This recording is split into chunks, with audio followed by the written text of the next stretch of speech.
I don't want to say this is a positive story. I don't want to say this is a funny story, but kind of. I mean, that's really morbid of me to say, and here's why. On January 23rd in Washington, D.C., was the annual March for Life, right? The pro-lifers go out there, tell us how evil the left is because we support a woman's right to choose what to do with her own body. And so they march through the streets of D.C. with their big signs and big banners, no abortion at all, right? Because we love life. Well, it turns out that event this year on January 23rd was a massive super spreader event for measles. So again, it's not funny, but it's also kind of funny. You guys are the ones out there protecting life, right? We care about kids. We don't want anything happening to kids, which is why we don't vaccinate our kids. And now they've got measles. How does that factor into your let's protect the children equation? Because I don't think it does. Now, unfortunately, the reason, of course, this is actually not a funny story or a positive story by any stretch, I was joking about that stuff earlier, is because some of the people that, of course, are now being infected, obviously, they weren't there even at the March for Life. But there are confirmed reports that people with measles, while still contagious, did take part in the march. They infected others, and then those others go out and infect anybody at the airports. They believe the Reagan National Airport in D.C., of course, caused a lot of spreading from people that attended the march. So these pro-lifers are literally spreading potentially death with this new measles outbreak that we have. They love life so much that people are now likely going to die because they had to go out there and tell us how much they love protecting the sanctity of life.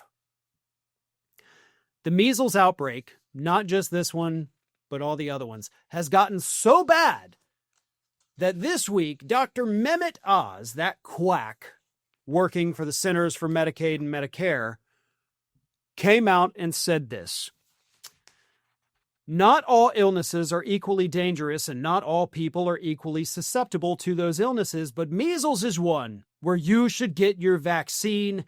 Take the vaccine, please. End quote from Dr. Oz.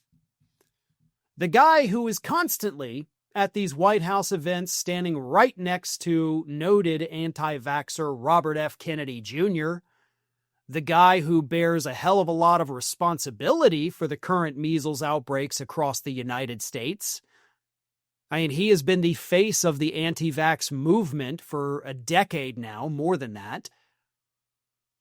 And his misinformation, his conspiracy theories are what has caused other folks to choose to not get vaccinated.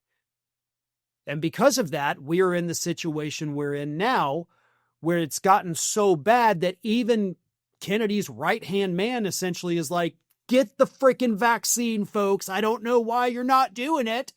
Yeah, go talk to your boss.